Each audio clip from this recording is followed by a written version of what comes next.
Le 3 septembre 1939, c'est le début de la Deuxième Guerre mondiale.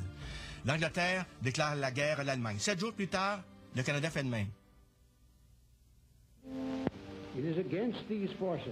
C'est contre ces forces de destruction qui cherchent à détruire la liberté des nations et des hommes que les efforts de guerre du Canada sont dirigés. Nous allons continuer à lutter contre les forces du mal jusqu'à ce que la liberté règne partout.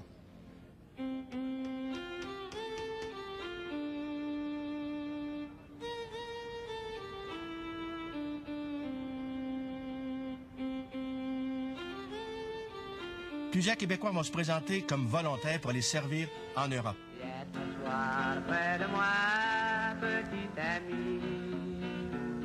Dis-moi sincèrement que tu m'aimes. Et promets-moi que tu seras l'ami de personne que moi. Aujourd'hui, parents et amis, je viens faire un dernier adieu. Je dois quitter mon beau pays pour traverser les grands flots bleus. Là, les canons allemands grondent et leurs fusils sèment la mort. Et pour protéger notre monde, il faut aller risquer la mort. Vous, oh ma mère chérie, pardonnez-moi tout ce que j'ai fait. Mon père, mes frères, sœurs et amis, gardez un souvenir de moi.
Duplessis, même si son mandat n'est pas encore terminé, décide de déclencher des élections générales, parce qu'il sait que gouverner en temps de guerre, c'est quand même pénible pour certains gouvernements. La campagne électorale va porter justement sur la question de la conscription. Duplessis, lui, va insister beaucoup sur l'autonomie provinciale, disant que le fédéral va profiter de la guerre pour s'emparer des pouvoirs des provinces. La guerre met fin à la crise. Le chômage disparaît. Le travail devient quasi obligatoire. La main-d'œuvre doit s'enregistrer et les employés ne peuvent quitter leur travail sans autorisation.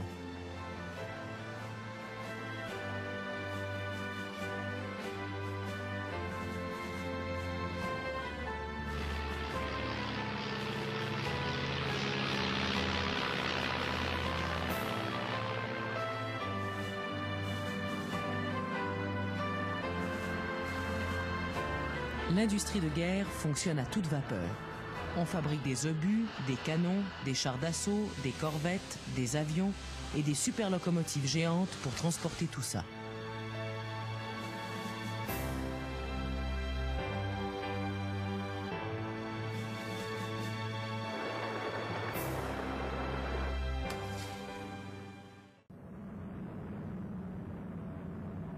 En 1940, les nouvelles qui parviennent de l'Europe sont de plus en plus mauvaises.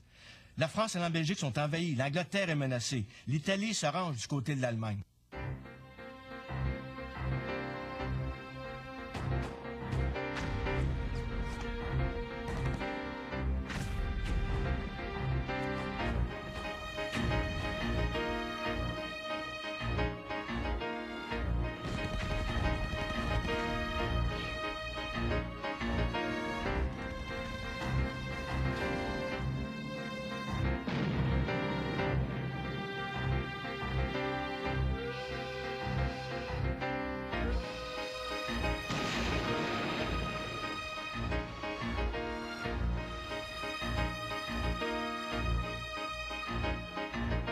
Le 18 juin 1940, le premier ministre libéral du Canada, Mackenzie King, annonce l'adoption d'une mesure qui rend le service militaire obligatoire sur tout le territoire canadien. C'est en quelque sorte une conscription limitée.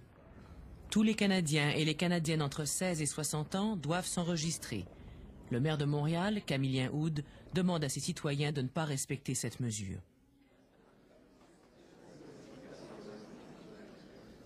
Parce que pour lui, c'est le premier pas vers une conscription générale.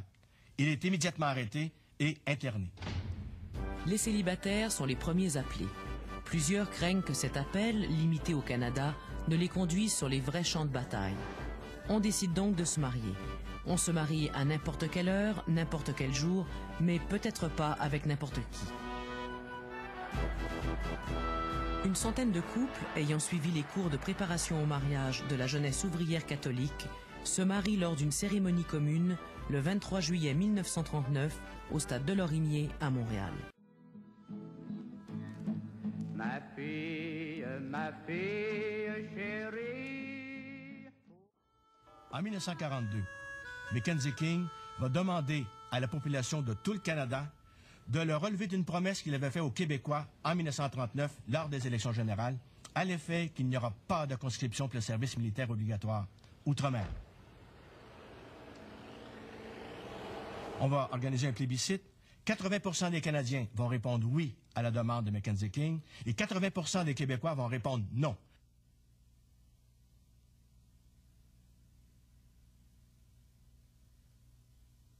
Il y aura donc encore une fois une division très marquée entre les anglophones et les francophones.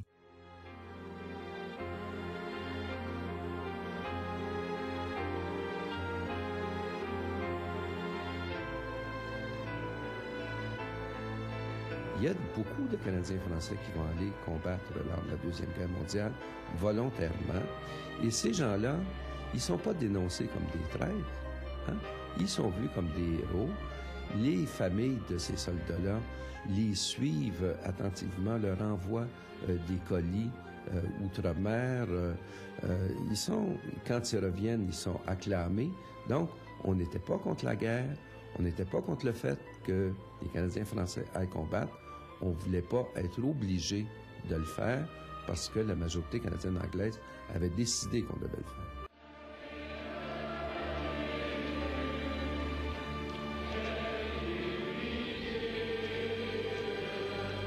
Hitler représente la félonie et l'organisation du mal. Le pape s'est prononcé publiquement contre l'audace barbare d'un homme qui ne respecte plus rien dans l'humanité. L'Église ne bénit pas la guerre, mais elle bénit le glaive de ceux qui savent l'employer. La prière du Sacré-Cœur n'a pas réussi à empêcher la conscription. Peut-être réussira-t-elle à sauver la France. À l'automne 1944, la guerre dure déjà depuis 5 ans. Les morts se comptent par centaines de milliers.